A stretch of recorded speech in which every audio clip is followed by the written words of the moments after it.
Hi everybody, thanks for joining me for another video blog. Let me ask you something. Do you want to change something in your life and you get sometimes paralyzed with fear with the thought of how you're going to make those changes? Or you are in a situation for quite a while and you tried to make some changes and you failed on those changes and you got just fed up with the process because it's too stressful. Well, I want to share with you 3 strategies that I use here for myself and with my clients to facilitate change, because as a lifestyle and performance coach, my clients come to me because they looking for changes. So I actually need to be very good of how I guide them through the process of change so it doesn't become more stressful, more overwhelming, or put them in a state of fear and paralysis. And the worst part, makes them fail. My job is to help my clients to be successful through the process of change. So as a coach, I have a lot of responsibility of creating those changes through a process that doesn't feel hard or overwhelming. So let me share with you 3 strategies that I use, again, with myself and my clients. Number 1, and when we talk about changes, and let's face it, change can be hard. Number 1 key when you try to change something in your life is to choose the language you're using with yourself. Use a language that's empowering. Words that we say to ourselves. And of course to others, but especially the inner dialogue that we have with ourselves matters a lot. Or words that are coming through thoughts. And those thoughts, if you have them constantly, can become beliefs, and they will dictate our emotional state. You can think of something fun and have one emotional response. You can think of something difficult and hard and you will have a different emotional response. That is the connection of, if you want to call, body-mind, or what I say, psychology and physiology. There is no doubt that everything is connected. In fact, it bothers me that we still say body-mind connection. It's all one, it's all part of one system.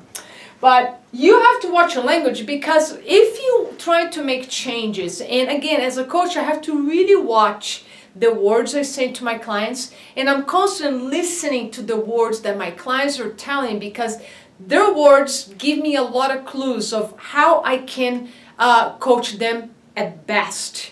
So if you're trying to change something in life and you say change is hard, change is so difficult, that right there is going to put a blockage in your process of change. So I invite you to use words like changes can be challenging. And who doesn't like a challenge? I'm sure you have challenges in your life in the past that you kind of felt like, oh, I like this challenge. I'm gonna see what I can do. The word challenge is way more inviting than the word hard. So change your language. Find words in your own vocabulary that are empowering. And it's easy to test a word. If you say challenge is hard, if you say changes are hard, I don't know about you, but I instantly feel like I want to step back. But if I say changes are challenging and there's some cool things there, I want to move forward. That's the power of words. Second strategy, focus on one single action, one thing at a time. One of the top reasons of fear or overwhelm, or us creating excuses of why we don't want to do something or to make a change, is because we think it involves a complex process. And change doesn't have to involve a complex process at all. Again, my job as a coach is to simplify the process of changes in creating better health, losing weight, increasing performance, change or mindset, whatever I'm working with a client. I help them to focus on one thing at a time, just what is in front of them. And then after you get through the one thing, we pick another thing. So that's the process of change. If you focus on one thing at a time, you'll make this process way less challenging.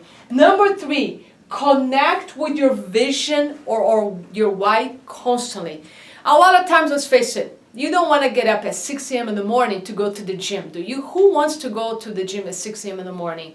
Or you'd rather eat a big bowl of pasta at dinner than have a piece of grass-fed beef with some kale and some other vegetables. But if you connect with your vision, your why you choosing a healthier dinner than the pasta, why you going to the gym at 6 a.m., that eliminates that emotional negotiation. And you can't listen to your emotions in the process of change, because your emotions are going to guide you to do things in the way that you always been doing. So when you connect with your bigger vision, why you're doing something, you instantly get more motivated or driven to do the action, even though it might be something challenging because you love the bowl of pasta or the bread. And changing anything, changing any habit, it can be challenging because we have an emotional connection with everything we do. So connecting constantly with your vision, your why you're doing something, is another great strategy to use in the process of change. So just to recap, in the process of change, to make less difficult, less challenging, number one, watch the language use of yourself. Number two, focus on one thing at a time. Number three, connect constantly with your vision and your why. Those are my tips for the day. If you like this content, please subscribe to my channel or share this video with your friends and family. I know you already subscribed. Maybe send this video to a family member or a friend that can benefit from my teachings. And tell me what else you want to learn. Put a comment under my video and tell me what other things you would like to learn more. And if there's anything I can do to improve my content that it will make more fun and enjoyable for you, I would love your suggestion. So you can post a message on my below my video, or shoot me an email at alex@vitalestudio.com. I would love to hear from you. Thank you so much. Enjoy this holiday weekend.